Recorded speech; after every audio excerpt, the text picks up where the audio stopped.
புதியுக சொந்தங்கள் அனைவருக்கும் அன்பான காலை வணக்கங்கள்.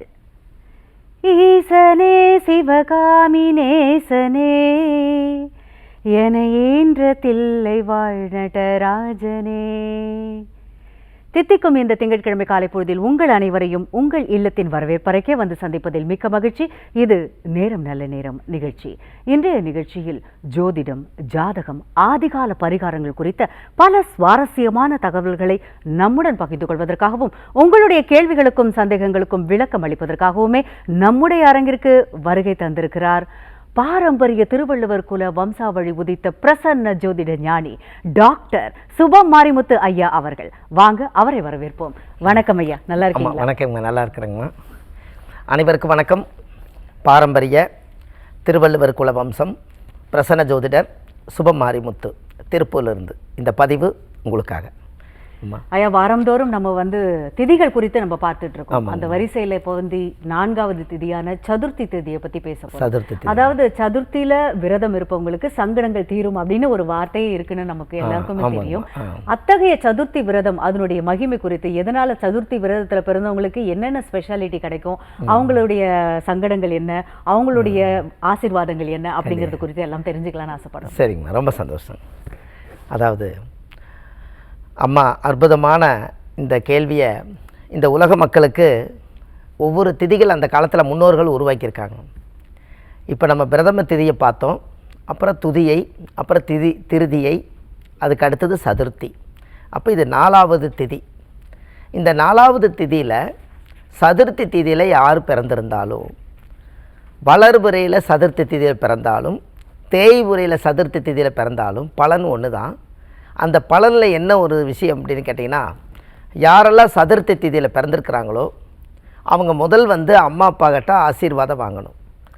ஏன் ஆசீர்வாதம் வாங்கணும் அப்படின்னா, இந்த சதுர்த்தி திதியில் ஆதி காலத்தில் எத்தனையோ புராணங்கள், மகாபாரதம், ராமாயணம் இப்படியெல்லாம் இருக்கும் பட்சத்தில் இந்த சதுர்த்தி திதிக்கு மட்டும் ஒரு யோகம் பாருங்கள். வாழ்க்கையில் நீங்கள் தெரிஞ்சுக்க வேண்டிய விஷயம். முருகரும் விநாயகரும் அண்ணன் தம்பியாக இருக்கும்போது நம்ம தாய் தந்தை பரமசிவனும் பார்வதியும் 2 பேரும் உட்கார்ந்து இவங்க 2 பேர்த்துக்குள்ளே ஒரு விஷயமான ஒரு விஞ்ஞானத்தை சொல்லுவாங்க. என்ன அப்படின்னு கேட்டிங்கன்னா, யாருக்கிட்ட திறமை இருக்குது அப்படிங்கிற விஷயத்துக்காக வந்தது தான் அது. முதல் நம்மளுடைய 2 பசங்க தான் இதில் யார் திறமை அதிகமாக இருக்குதுங்கிறதுக்காக எடுத்துக்கிட்டாங்க. அந்த திறமையை எடுத்துக்கிட்டதில் எப்படின்னு கேட்டிங்கன்னா, யார் இந்த உலகத்தை சுற்றி வருகிறார்களோ அவர்களுக்கு ஒரு ஞான பழத்தை நான் கொடுக்குறேன் அப்படின்னு சொல்லலாம். அப்போது இந்த உலகத்தை சுற்றி வர்றதுன்னா சாதாரண விஷயமா நினைங்க. கிட்டத்தட்ட பார்த்தீங்கன்னா உலகம் கண்ணுக்கெத்த வரைக்கும் இருக்குது. இதை நம்ம சுற்றி வரணும் அப்படிங்கிறது ரொம்ப பெரிய விஷயம். அப்போ இது யார் இந்த உலகத்தை சுற்றி வருகிறார்களோ அவர்களுக்கு இது ஞான பழம்னு சொன்னோன்னே உடனே முருகர் கேட்டுட்டு, இந்த தாய் தந்தை ஒரு பெரிய ஒரு வேத வாக்கு என்னென்னா, தாய் சொல்லை தட்டாதேன்னு சொன்ன மாதிரி முருகர் நம்மளுடைய உலகத்தை சுற்றி வந்தால் தாய் தந்தை சொல்லிட்டாங்க, நம்ம சுற்றி வந்து தான் நம்மளுக்கு ஞானப்பழம் கிடைக்கின்ட்டாங்க, அதனால் கண்டிப்பாக நம்ம உலகத்தை சுற்றி வரணும்னு சொல்லி முருகனுக்கு மயில் வாகனம் உண்டு, மயிலுக்கு ரெக்கை உண்டு, அதனால் பறக்கும் சக்தி இருப்பதனால முருகர் மயில் வாகனத்தில் பறந்தார். விநாயகர் யோசித்து என்ன பண்ணார் அப்படின்னா, இந்த உலகத்தை படைச்சதே நம்ம முதல் தாய் தந்தை தான், இந்த தாய் தந்தை சுற்றி வந்தாலும் ஒன்று தான், உலகத்தை சுற்றி வந்தாலும் ஒன்று தான் சொல்லி தாய் தந்தையே 3 முறை சுற்றி ஒரு பல மாம்பழத்தை எடுத்து தாய் தந்தை முன்னாடியே சாப்பிட்ருவார். இவர் அப்போ தான் உலகத்தை சுற்றி வருவார். சுற்றி பார்க்கும்போது இந்த ஞான பழத்தை விநாயகர் சாப்பிட்ருவார். முருகருக்கு கோபம் வந்துடும்.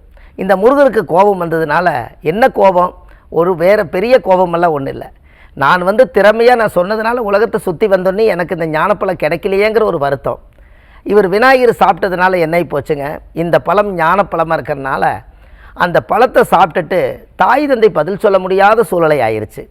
அதனால் முருகருக்கு என்ன அப்படின்னு கேட்டிங்கன்னா, குன்று இருக்கும் இடமெல்லாம் குமரன் இருப்பார்னு சொல்லி, தந்தையே உங்களிடமிருந்து எனக்கு ஞானப்பழம் கிடைக்காதனால நான் கொஞ்சம் மலையில் போய் நான் அமைதியாக என் கோபம் தண்ணிட்டு நான் உட்காரன்னு சொன்னதுனால அவர் மலையாக உட்கார்ந்துருக்கக்கூடிய முருகர் இந்த வரலாறுலேருந்து தான் எடுக்கப்பட்டது.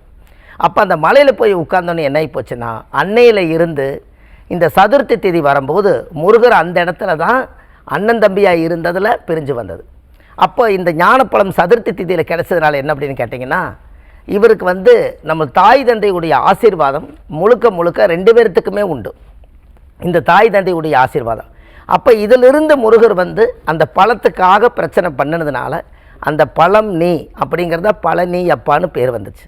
இதில் சதுர்த்தி திதியில் யார் ஒருவர் பிறந்தாலும் சொத்து பிரச்சனைகள் ஏதாவது வந்துச்சுன்னா நம்ம சரி செய்து வச்சுக்கணும்.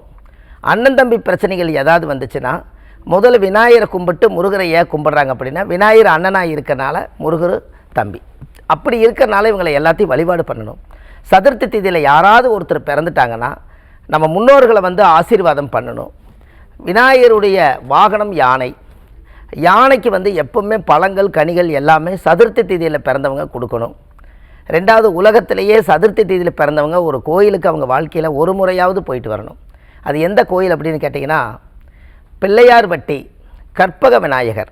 அந்த கோவில் தான் சதுர்த்தி திதியில் பிறந்துக்கிறவங்களுக்கு வரலாறு பெற்ற புண்ணிய ஸ்தலம்.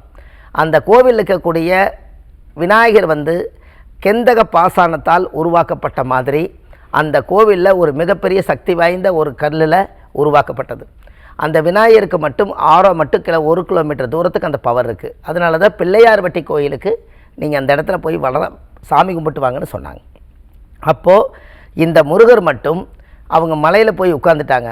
சதுர்த்தி திதியில் அவர் யார் ஒருத்தர் பிறந்தாலும் இருந்த இடத்துலையே காரியத்தை சாதிப்பாங்கங்கிறது விநாயகர் ஒரு எடுத்துக்காட்டு. மற்றவங்க எல்லாம் உலகத்தை சுற்றி வர வரைக்கும் அவங்க இருந்தாங்க. சதுர்த்தி திதியில் இருக்கிறவங்க ஒரே இடத்துல இருந்து இருக்கும் இடத்துலையே சாதிக்கக்கூடியவர்கள் சதுர்த்தி திதியில் பிறந்திருப்பாங்க. அப்படி இருந்திருந்தால் விநாயகர் உலகத்தை சுற்றி வந்திருக்கலாம்ல. இருக்கிற இடத்துலையே தாய் தந்தை சுற்றி வந்தாலும் ஒன்று தான், இந்த உலகத்தை சுற்றி வந்தாலும் ஒன்று தான் சொல்லி அன்னைக்கே அந்த ஞான பழம்ங்கிறது ஞானம் உதயமானதுனால நாம் இந்த உலகத்துக்கு எந்த ஒரு குழந்தை வெளியில் வந்தாலும் தாய் தந்தையை மட்டும் திட்டக்கூடாது, அவங்கள கோபத்தால் வையக்கூடாது, அடிக்கக்கூடாது, வன்முறைகள் பண்ணக்கூடாது, கொடுமைகள் பண்ணக்கூடாதுங்கிறக்காக சதுர்த்தி திதியில் யார் பிறந்தாலும் தாய் தந்தை கிட்ட ஆசீர்வாதம் வாங்குறதுக்குன்னே பிறவி எடுத்தவங்க. அவங்க தாய் தந்தை ஏதாவது கொடுமைப்படுத்தினால் இந்த ஜென்மத்திலேயே அந்த பாவங்கள் வந்து சேருங்கிறதுனால தான் சதுர்த்தி திதி அன்னைக்கு தாய் தந்தைக்கு பாத பூஜை பண்ணி தாய் கொடுக்கக்கூடிய பழத்தை சதுர்த்தி திதியில் பிறந்தவங்க சாப்பிட்டால் அவங்களுக்கும் ஞானம் வருங்கிறதுனால தாய் தந்தை வந்து சதுர்த்தி திதி ஞானப்பழம் என்று பொருள். அப்போ சதுர்த்தி திதியில் பிறந்துக்கிறவங்க ஏதாவது ஒரு கோயில்லையோ ஏதாவது ஒரு வீட்லேயோ ஒரு மாமரம் ஒன்று நட்ட வச்சுட்டு வந்துடுங்க. ஏன் அப்படின்னா, பிரச்சனையே வந்து சொத்துக்காக அவங்க 2 பேரும் பிரச்சனை பண்ணிக்கல, இல்லை நகை நாணயத்துக்காக முருகனும் விநாயகரும் பிரச்சனை பண்ணிக்கல. ஒரு பழம் ஞானப்பழம் கிடைக்குதுங்கும் போது அந்த பழத்துக்காக சண்டை போடுறதுனால ஒரு பழம் மாமரத்தை கொண்டு போய் நட்ட வச்சிட்டிங்கன்னா அதில் 1000 பழங்கள் வரும். எல்லாரும் எடுத்து சாப்பிட்டு திருப்தி அடையும் போது இந்த பழத்தினால் வரக்கூடிய பிரச்சனையுடைய தோஷ நிவர்த்தியாகும். அதுக்காவது கண்டிப்பாக ஒரு மாம்பழம் உள்ள ஒரு நல்ல மரம் ஒரு குலதெய்வம் கோயில்லையோ அல்லது ஏதாவது ஒரு புண்ணிய ஸ்தலத்திலையோ ஒரு மாமர செடி வாங்கி நட்டை வச்சு தண்ணி ஊற்றிட்டு வந்து அதை கொஞ்சம் பராமரித்து வச்சுட்டிங்கன்னா என்னைக்காவது ஒரு நாள் சதுர்த்தி திதியில் பிறந்துக்கிறவங்களுக்கு அந்த பழத்தினுடைய தோஷமோ சாபமோ அந்த குடும்பத்துக்கு வந்து சேராதான். இதுதான் அந்த காலத்தில் சொல்லியிருக்காங்க. அப்போ முன்னோர்கள் எல்லாம் என்னென்னமெல்லாம் சொல்லி வச்சாங்களோ இது எல்லாம் பாருங்கள் புராணத்திலேருந்து எடுக்கப்பட்டதான். அப்போ இந்த சதுர்த்தி திதிக்கு இவ்வளோ பெரிய தாய் தந்தையுடைய பிரச்சனைகள் வருது.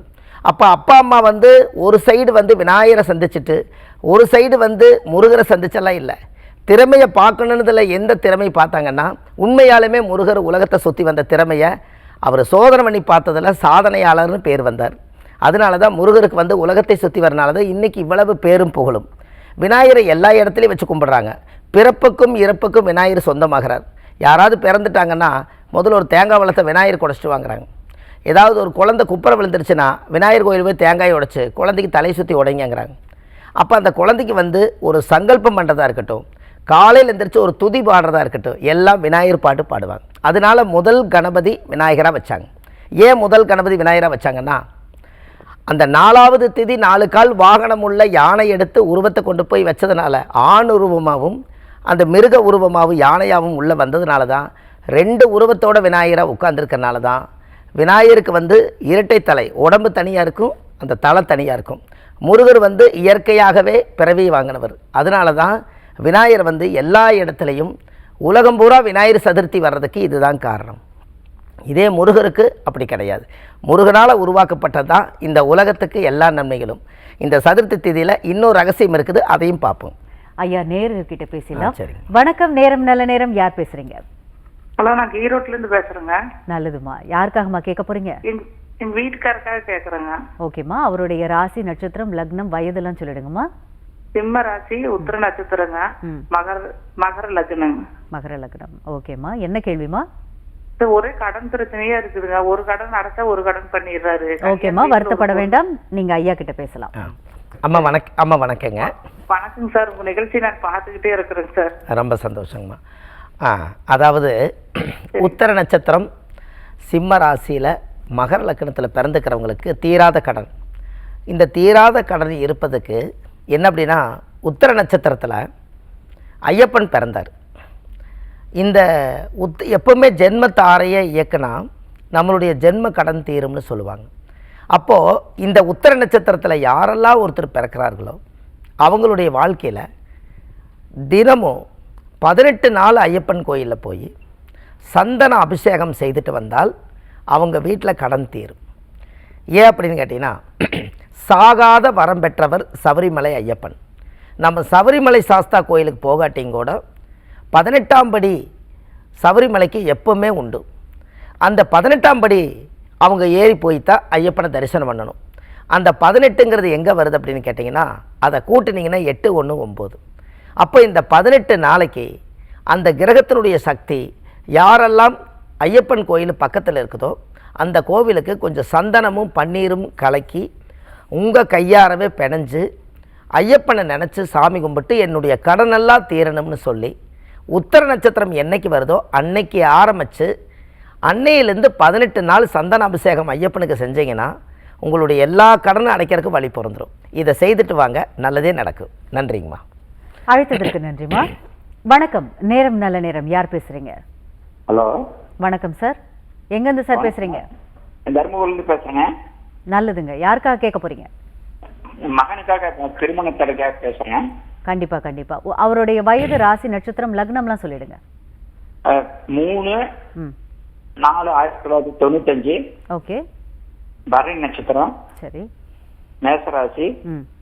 மகர லக்னம். ஓகே. திருமண தடை குறித்து. ஓகே, நீங்க ஐயா கிட்ட பேசலாம் சார். ஐயா வணக்கங்க. ஐயா வணக்கங்க. அதாவது பரணி நட்சத்திரம், மேசராசி, மகர லக்னத்தில் பிறந்திருக்காங்க. இவங்களுக்கு திருமணம் நடக்குதுங்களா ஐயா?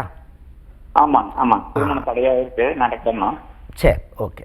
அதாவது யாராவது பரணி, பூரம், பூராட நட்சத்திரத்தில், திரிகோண நட்சத்திரத்தில் யார் ஒருத்தர் பிறந்திருந்தாலும் திருச்சி மாவட்டத்தில் ஸ்ரீரங்கநாதர் கோவிலில் ஆண்டாள் சேவை, ஆண்டாள் கோவில் இருக்குது. இந்த ஆண்டாள் கண்ணாடியில் இருக்குது. கண்ணாடியில் பார்த்தீங்கன்னா ஆண்டாள் உருவம் தெரியும். அந்த உருவத்தை அவரை போய் நீங்கள் பார்த்துட்டு வர சொல்லுங்கள். அதை பார்த்துட்டு வந்தால் அவர் கல்யாணம் ஆகும். இது பார்த்தீங்கன்னா கோதண்டராமர் திருச்சியில் அந்த கோவிலுக்குள்ளே கோதண்டராமர் இருக்காங்க. இந்த கோதண்டராமர் கோவிலில் போய் சாமிக்கு தேங்காய் பழம், பூமாலை, கல்கண்டு வாங்கி அர்ச்சனை பண்ணி ஆண்டாள் சேவை போய் நீங்கள் ஆண்டாள் சாமியை பார்த்துட்டு வந்தாச்சுனால் அவருக்கு அந்த நட்சத்திர தோசை அடிபட்டு போய் எல்லாம் கம்ப்ளீட்டாக நிவர்த்தியாகி அவருக்கு திருமணம் நடக்கும். இதை மனசார செய்துட்டு வாங்க, நல்லதே நடக்கும். நன்றிங்க ஐயா. வணக்கம். அழைத்ததற்கு நன்றி சார். வணக்கம், நேரம் நல்ல நேரம். யார் பேசுறீங்க? வணக்கம் ஐயா, நீங்க சொல்லியிருந்தீங்க. ஓகே, நீங்க வந்துட்டாங்க. எங்க இருந்துமா பேசுறீங்க? உங்க பேர் என்ன? நாங்க சேலூர்ல இருந்து பேசுறோமா. உங்க பேருமா? கண்ணகி. ஓகேமா, யாருக்காகமா கேட்க போறீங்க? பையனுக்கு தாங்க கேட்கணும். உங்க மகனுடைய ராசி, நட்சத்திரம், லக்னம், வயதெல்லாம் சொல்லிடுங்கம்மா. விருச்சிக ராசி, அனுச நட்சத்திரம், கன்னி லக்னம். ஓகே, என்ன கேள்விங்க? திருமண தடங்களா இருக்குது. கண்டிப்பா கண்டிப்பா, நீங்க சார் கிட்ட பேசுங்க. அம்மா வணக்கங்கம்மா. வணக்கம் சாமி. வணக்கங்கம்மா. பையனுக்கு 32 வயசு, 94 பார்த்தா கல்யாணமே கூடி வராம இருக்குது சாமி. அதுக்குதான் என்ன பேசுங்க. அதாவது அனுச நட்சத்திரத்தில் ஒருத்தர் பிறந்து அவர் கன்னி லக்னத்தில் பிறந்து விருச்சிக ராசியில் பிறந்தால் அனுச நட்சத்திரத்துக்கு அதிபதி சனி. இந்த சனி என்பது பிறக்கும் போதே அவங்க சனி திசையில் பிறந்திருப்பாங்க. அவங்க வாழ்க்கையில் அந்த கர்ம வினையை குறைக்கிறதுக்கு தான் இந்த பிறவியை எடுத்து வந்திருக்காங்க. இருக்கிறதுலையே அனுச நட்சத்திரம் தான் மூத்த நட்சத்திரம். இந்த அனுச நட்சத்திரத்தில் ஒருத்தர் வந்து இளமை கல்யாணம் இல்லைன்னா முதுமை கல்யாணம் தான். அதனால் அவங்களுக்கு நீங்கள் என்ன பண்ணுறீங்கன்னா, எந்த கோவில் வரலாறு பெற்ற புண்ணியஸ்தலத்துக்கு போனாலும் 63 நாயன்மார்களுடைய சிலை லைனாக வச்சுருப்பாங்க. அவங்களுக்கு 63 துண்டு, 63 மண் விளக்கு. அவங்கள ஒரு நாள் நல்ல நாளாக பார்த்து அனுச நட்சத்திரம் வர்ற அன்னைக்கு இந்த கோவிலில் போய் அந்த 63 நாயன்மார்களுக்கும் 63 துண்டு அவங்ககிட்ட கொடுங்க. அவங்க பூசாரி அவங்க கட்டி விடுவாங்க. 63 மண்விளக்கு போட்டு நீங்கள் பூஜை பண்ணினீங்கன்னா, ஒரு குரு ஆசீர்வாதம் பண்ணினாலே உங்களுக்கு கல்யாணம் நடக்குங்கும்போது 63 நாயன்மார்கள் ஆசீர்வாதம் பண்ணால் உங்கள் குடும்ப வம்சத்துக்கே அந்த ஆசீர்வாதம் கிடைக்கி. அப்போ கண்டிப்பாக கல்யாணம் நடக்கும் இல்லையா? இதை செய்துட்டு வாங்க. செஞ்சு முடிச்சோன்னே கல்யாணம் உறுதியாயிரும். நன்றிங்கம்மா. அழைத்ததற்கு நன்றிம்மா. ஐயா, அடுத்த நேயர்கிட்ட பேசலாம். சரிங்கம்மா. வணக்கம். நேரம் நல்ல நேரம். யார் பேசுறீங்க? வணக்கம். வணக்கம்மா. வணக்கம்மா. உங்க பேர் என்னம்மா? என் பேரு சுதாமா. எங்கிருந்துமா பேசுறீங்க? நாங்க ராஜபாளையத்துல இருந்து பேசுறோம். யாருக்காகமா கேட்க போறீங்க? பொண்ணுக்காக கேக்குறோம். உங்க மகளுடைய ராசி, நட்சத்திரம், லக்னம், வயதெல்லாம் சொல்லிடுங்கம்மா. என் பொண்ணு 25/10/2002 பிறந்த தேதி. சொல்லுங்கம்மா. அவங்க ராசி என்ன? ரோஹிணி. ரோஹிணி. ராசி ரிஷபராசி, கன்னிகா லக்னம். ஓகேம்மா. என்ன கேள்விமா? அவங்க திருமணம் எப்ப நடக்கும், எப்ப பண்ணலாம்னு கேக்குறேன். கண்டிப்பாம்மா. நீங்க ஐயா கிட்ட பேசுங்கம்மா. அம்மா வணக்கங்க. ஐயா. வணக்கங்க. அதாவது ரோகிணி நட்சத்திரம் ரிஷபராசியில் பிறந்திருக்காங்க. 2002 பிறந்த பொண்ணு. எப்போவுமே ரோகிணி நட்சத்திரம் ரிஷபராசியில் ஒருத்தர் யார் பிறந்திருந்தாலும் ரோகிணி நட்சத்திரத்தில் கண்ணன் பிறந்தார். அந்த கண்ணன் பிறந்ததுனால அந்த காலத்தில் மனிதனாக இருந்தவர்கள்லாம் மகானாக மாறினாங்க. மகானாக இருந்தவங்கெல்லாம் ஞானியாக மாறினாங்க. ஞானிகளாக இருந்தவங்கெல்லாம் தெய்வமானாங்க. அப்போ இந்த தெய்வமானதுனால அந்த காலத்திலேயே எப்படி மனிதர்களுக்கு ஜாதகம் பிறந்ததோ அது மாதிரி தெய்வத்துக்கும் ஜாதகம் பிறந்தது. அதனால தான் கண்ணன் ரோகிணியில் பிறந்தார் நம்ம எடுக்க முடியுது. அப்போ குருவாயூரப்பன் கோயிலில் போய் அந்த பொண்ணை அழைச்சிட்டு போய் குருவாயூரப்பனுடைய கோயிலில் குளத்தில் வந்து தீர்த்தம் எடுத்து தலையில் தெளிச்சிட்டு, குருவாயூரப்பன் கோவிலில் ஆணை இருக்குது, அதுக்கு பழம் கனிகள்லாம் வாங்கி கொடுத்துட்டு, குருவாயூரப்பன் கோவிலில் கண்ணனுக்கு வந்து சாமிக்கு தேங்காய் பழம் பூமாலை கல்கண்டு வாங்கி அர்ச்சனை பண்ணி சாமி கும்பிட்டு வாங்க. குருவாயூர் போயிட்டு வந்தோடனே உங்களுடைய ஜாதகத்தில் கல்யாணம் உறுதியாயிரும். கண்டிப்பாக செஞ்சுட்டு வாங்கம்மா, நல்லதே நடக்கும். நன்றிங்க. அழைத்ததற்கு நன்றிம்மா. ஐயா, நீங்க பேசும்போது சொல்லியிருந்தீங்க, அதாவது இந்த பழத்துக்காக வந்து விநாயகர் பண்ணது, முருகர் செய்தது எல்லாத்தையுமே சொன்னீங்க. இதை பார்க்கும்போது ஒரு டவுட் ஒன்று தோணுது. அதாவது இளைய சகோதரர்கிட்ட இவங்களுக்கான ஒரு மிஸ் அண்டர்ஸ்டாண்டிங் வர்றதுக்கு வாய்ப்பு இருக்குமா? அதுக்கு ஏதாவது பரிகாரங்கள் அப்படின்னு ஏதாவது இருக்கு? அதாவது முதல் வந்து விநாயகரே வந்து அண்ணன், இவர் வந்து தம்பி அப்படின்னு தான். கூட எனக்கு ஒரு பெரிய சந்தேகம் தான் சார். அதாவது நம்ம தெற்கு இந்த சைட்ல எல்லாம் பாத்தீங்கன்னா வந்து விநாயகர் அண்ணனாகவும் முருகனை வந்து தம்பியாகவும் சொல்றாங்க. ஆனா வடக்குல எல்லாம் பாத்தீங்கன்னா விநாயகரை வந்து தம்பியாகவும் முருகனை வந்து அண்ணனாகவும் சொல்றாங்க. இது எப்படி சார் பொருந்தும்? அதுதாங்க, அந்த காலத்துல எல்லாம் விநாயகர் வந்து நம்ம இந்த உலகத்துக்கு தெரிஞ்சது எல்லாமே முதல் கணபதி விநாயகராகத்தான் இந்த உருவாக்குனாங்க. அதனால வந்து கணபதி என்னைக்குமே வந்து அந்த காலத்துல ஓம் நல்ல கணபதியே நாங்காலமே தொழுதால் அல்லல் வினைகள் எல்லாம் மகிழமே சொல்லறிய துன்பிக்கை யான்காலில் விழுதால் வினைதீரும் நம்பிக்கை கொண்டே நமக்கு விநாயகனார். அப்படித்தானே வந்ததுங்க. அந்த காலத்தில் துதி பாடுந்து அப்படித்தானே பாடுவாங்க. சித்தி புத்தி பெண்களை திசமுன் அறியவே அத்தன் மாலும் சக்தியோடு அமரமுனிவர் சூழவே மெத்தவன் கழிப்பதாக மென்மையோடு வாழவே சுத்தமாய் மனம் புரிந்து துன்பிக்கை யான்காலில் விழவே. அந்த காலத்தில் துதி பாடும்போது இப்படித்தான் பாடுவாங்க. அப்போ விநாயகரை வந்து நம்மளுக்கு அண்ணனா முதல் கணபதி எடுத்ததுனால மூத்தோர்களாக இருக்கிறதுனால விநாயகரை எடுத்துக்கிட்டாங்க. அந்த காலத்தில் விநாயகரை எடுக்கிறதுக்கு முன்னாடியே ராஜா முதல் வாகனத்தில் போனது யானையில் தான் போனார். அதுக்கப்புறம் வேகமான முறையில் போய் ஒரு போருக்கு போகணுன்னா குதிரையில் போனார். அப்போ முதல் கணபதி விநாயகரை எடுக்கும்போது ராஜாக்கள் வாழ்ந்த காலத்திலேயே யானையில் தான் போயிருக்காங்க. அப்போ யானையில் போகும்போது தும்பிக்கையும் நம்பிக்கையும் இருந்து போர் பெற்றிருக்காங்க. அதனால் வந்து அவர் அண்ணனாகவும் இது தம்பியாகும்.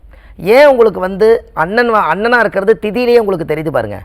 பிரதமை, துதியை, திருதியை, சதுர்த்தி, இது 4வது திதி. 4வது திதியிலிருந்து சதுர்த்திக்கு அப்புறம் 4வது ஒன்றா வச்சுக்கோங்க. அதுக்கப்புறம் சதுர்த்திக்கு அடுத்து பஞ்சமி, அதுக்கப்புறம் தான் சஷ்டி. அப்போது 4வது திதி அண்ணனாக இருக்கிறாரு, அவருக்கு 3வது திதியாக வருது. அப்போ இளைய சகோதர ஸ்தானம் வந்து சஷ்டியாக வரும்போது முருகர் பிறக்கிறாரு. அப்போ திதியிலேயே அண்ணன் தம்பி இருக்குது பாருங்க, அதுக்குள்ளேயே ஒளிஞ்சிருக்கு. என்னங்கம்மா? ஆமாம், அதுக்குள்ளேயே ஒளிஞ்சிருக்குது. ஆனால் அது ஒரு சில பேர்த்துக்கு தெரியலாம், ஒரு சில பேர்த்துக்கு தெரியாமல் கூட இருக்கலாம். அப்போ சஷ்டி திதி எப்போ வருதுன்னு கேட்டிங்கன்னா 6வது திதியாக வர்றதுனால தான் அவருக்கு 6 படை வீடுன்னு பேர். 6 படை வீடுன்னு எங்கே கொண்டு போய் திதி வச்சாங்கன்னா பிரதமை, துதியை, திருதியை, சதுர்த்தி, பஞ்சமி, சஷ்டி. சஷ்டி வரும்போது முருகர் வந்துட்டார். அங்கே 6வது திதி வரும்போது 6 படை வீடு கொண்ட திருமுருகனாக தான் இருக்கார். அதனால தான் 6ஆம் இடம் என்பது சண்டை. அந்த திதி என்பது என்றைக்குமே முருகர் வந்து எந்த விஷயமா இருந்தாலும் உரிமையோடு சண்டை போட்டு தான் ஒரு விஷயத்தை வாங்கணுங்கிற விதி சஷ்டி திதியில் இருக்குது. அதனால தான் ஆதி காலத்தில் முன்னோர்கள் 2 சஷ்டி திதியை கட்டி வச்சோம்னா குழந்தை கிடைக்கிறது தாமதம்னு சொல்லி அந்த காலத்தில் சஷ்டி திதியை ஒதுக்கி வச்சாங்க. தனிமையாக ஒரு சஷ்டி திதிக்கு இன்னொரு சஷ்டி திதி கட்டக்கூடாது. அப்படி கட்டி வச்சா 2 சஷ்டி திதி சேர்ந்தால் குழந்தை உண்டாகாது. அதனால் சஷ்டி விரதம் எடுத்தால் குழந்தை கிடைக்கின்னு அந்த காலத்தில் வந்து வாழை மரத்துலேருந்து தண்டை உரித்து தண்டு விரதம் பச்சை தண்டை சாப்பிட்டு அவங்க விரதம் இருந்து குழந்தை பெற்றாங்களாம். அதுதான் சஷ்டி திதி. அதனால தான் இளைய சகோதரா வர்றதுனால அந்த காலத்தில் முன்னோர்கள் இது எல்லாம் சொல்லி வச்சுட்டு போயிருக்காங்க. அப்போது ஒரு திதியோடு இன்னொரு திதி சேர்த்தக்கூடாதுங்கிறதே அந்த காலத்தில் முன்னோர்கள் சொல்லிக்கிறாங்களே இல்லையா? ஏன் அந்த காலத்தில் அது சொன்னாங்க? ஒரு சஷ்டி திதியில் பிறந்தவருக்கு ஒரு தைரியம் இருக்குன்னே வச்சுக்கோங்க. இன்னொரு சஷ்டி திதியில் பிறந்த இதே தைரியம் அவங்களுக்கு இருக்குது. இது யார் விட்டு கொடுத்து போகிறது? இவர் கல்லெடுத்தா அவர் கல்லெடுப்பார், இவர் அமைதி ஆகிட்டா அவர் அமைதி ஆயிடுவார். அப்போ எல்லாமே ஈவனாக கட்டி வைக்கக்கூடாது, ஏற்றத்தாழ்வு இருக்கணுங்கிறதுக்காகத்தான் அந்த காலத்தில் அண்ணன் தம்பிக்கு திதியை கொடுத்தாங்க. அதனால தான் திதியை பிடித்தால் விதியை வெல்லலான்னு அந்த காலத்தில் சொன்னாங்க. என்றைக்குமே மதி மேலே விதி ஏறி சவாரி பண்ணுமா. ஏதோ ஒரு பிளான் பண்ணுறீங்க, பிரபஞ்சத்துக்கு தெரியாமல் நம்ம ஒரு பிளான் பண்ணுறோம். அப்போ மதி மேலே விதி ஏறி சவாரி பண்ணுமா அப்படின்னா பாருங்கள், கடைசியில் நம்ம செஞ்சதெல்லாம் மதி வச்சு செஞ்சுருப்போம், மதி தோத்துரும், விதி ஜெயிச்சிரும். அதனால தான் மதி மேலே விதி ஏறி சவாரி பண்ணுவான். அதுதான் திதி. அற்புதம் ஐயா. அதோடு இல்லாமல் நம்மளுடைய ஆதிகால பரிகாரங்கள் குறித்தும் கொஞ்சம் சில வார்த்தைகள் தேவை. நம்ம நேயர்களுக்கு அது எவ்வளோ எந்த வகையில் பயனாக இருக்கும் அப்படின்னு தெரிஞ்சுக்க ஆசைப்படுறேன். சரிங்க சரி. அதோடு இல்லாமல் உங்களை எப்படி சந்திக்கிறது, உங்களை எப்படி அப்பாயின்மெண்ட் வாங்குறதுன்னு கேட்கணும். ஏன்னா பேசுறதுக்கு நிறைய இருக்குது, ஆனால் நேரம் குறைவாக இருக்கிறதுனால நம்ம நிறைவு பண்ணலாம். சரிங்க, ரொம்ப சந்தோஷம். அதாவது இந்த மாதிரி பிறப்பு என்பது ஒரு பெரிய சரித்திரம். ஏன்னு கேட்டிங்கன்னா, இந்த உலகத்தில் ஒரு மனித பிறவி எடுத்து இந்த உலக மக்கள் நலனுக்காகவும் நம்ம தாய் தந்தைக்காகவும் இந்த பிரபஞ்சத்துக்காகவும் ஒரு தடவை இந்த மனித பிறவி எடுத்திருக்கோம். வாழ்ந்துட்டு போகும்போது நம்ம எதையாவது ஒன்று விட்டுட்டு போகணும்னு சொல்லுவாங்க. சொத்து அழிஞ்சிரும், நகை அழிஞ்சிரும், பொன் பொருள் ஆடை ஆபரணம் எல்லாம் அழிஞ்சிரும். ஆனால் மூலாதாரத்தில் இருந்து நூலாதாரத்தை உருவாக்கி வைக்கிறோம், என்னைக்கு இருந்தாலும் அழியாது. அதனால் இந்த ஆதிகால பரிகாரம்ங்கிற ஒரு புத்தகத்தை ஏதோ கடவுள் கொடுத்த ஞானத்தை வச்சு இந்த உலகத்துக்காக எளிய பரிகாரங்களை எழுதணும். இந்த ஆதிகால பரிகாரம்னு எழுதி இன்றைக்கி வீடு வீடாக ஒவ்வொரு வீடாக தினமும் கொண்டு போய் சேருது. அதுக்கு காரணம் என்ன அப்படின்னு கேட்டிங்கன்னா, இந்த பிரபஞ்சம் வாழ்த்துறதுனால தான். அதனால் இந்த புத்தகம் வந்து ஒரு A4 சைஸு. இதில் கிட்டத்தட்ட பார்த்தீங்கன்னா 1736 பரிகாரங்கள் கொண்ட ஆதிகால பரிகார புத்தகம். இந்த புத்தகத்தில் ஒவ்வொரு பக்கமும் ஒவ்வொரு விஷயங்களை எழுதியிருப்பேன், மக்களுக்கு தேவையான பயன்படக்கூடிய விஷயம். இந்த புத்தகம் வந்து கீழே போயிட்டு இருக்கிற நம்பருக்கு கால் பண்ணுங்கள், உங்களுக்கு ஆன்லைன்லேயே 2 நாளில் கையில் கிடச்சிரும். இது இல்லாமல் நம்ம ஜோதிடம், ஜாதகம், பிரசன்னம், அது இல்லாமல் தாம்பூல பிரசன்னம், சோழி பிரசன்னம், அஷ்டமங்கல பிரசன்னம், தேவ பிரசன்னம், ஜாதகம் மற்றும் திருக்கணிதம், இத்தனையும் நம்ம ஜோதிடத்தை பார்த்து ஜாதகத்தை கணித்து ஆராய்ச்சி பண்ணி உங்கள் தலையெழுத்தை மாற்ற முடியாது, ஆனால் ஆல்ட்ரு பண்ணலாம். அதுதான் விஷயம். தலையெழுத்தை யாராலையும் மாற்ற முடியாது, ஆனால் ஆல்ட்ரு பண்ணலாம். அப்படி ஒரு விஷயத்தை புதுசாக கண்டுபிடிச்சி இந்த உலகத்துக்காக கொடுத்ததுனால இந்த ஆதிகால பரிகாரத்துக்குள்ளே இந்த ரகசியம் இருக்குது. இந்த புத்தகம் வேணுங்கிறத வாங்கிக்கலாம். நம்ம ஜாதகம் பார்க்குறோம். சென்னையில் வடபழனி முருகன் கோயில் தெப்பக்குள வாசலையே நம்ம ஜோதிட அலுவலகம் இருக்குது. அங்கே சனிக்கிழமை, ஞாயிற்றுக்கிழமை, திங்கக்கிழமை நம்ம ஜோதிடம் பார்க்குறோம். மற்ற தினங்கள் திருப்பூரில் பார்க்குறோம். வள்ளுவர் வாக்குன்னு ஒரு யூடியூப் சேனல் வச்சுருக்கேன். அதிகமான முறையில் வீடியோவை நீங்கள் தெரிஞ்சுக்கணும்னா அந்த பதிவில் போய் பார்த்துட்டு வாங்க என்று சொல்லி, பாரம்பரிய திருவள்ளுவர் குலவம்சம், பிரசன்ன ஜோதிடர் சுபமாரிமுத்து, வாழ்வது ஒரு முறை, வாழ்த்தட்டும் தலைமுறை. நன்றி, வணக்கம். நன்றி ஐயா. இந்நிகழ்ச்சி இத்துடன் நிறைவு பெறுகிறது. மீண்டும் சந்திப்போம். நன்றி, வணக்கம்.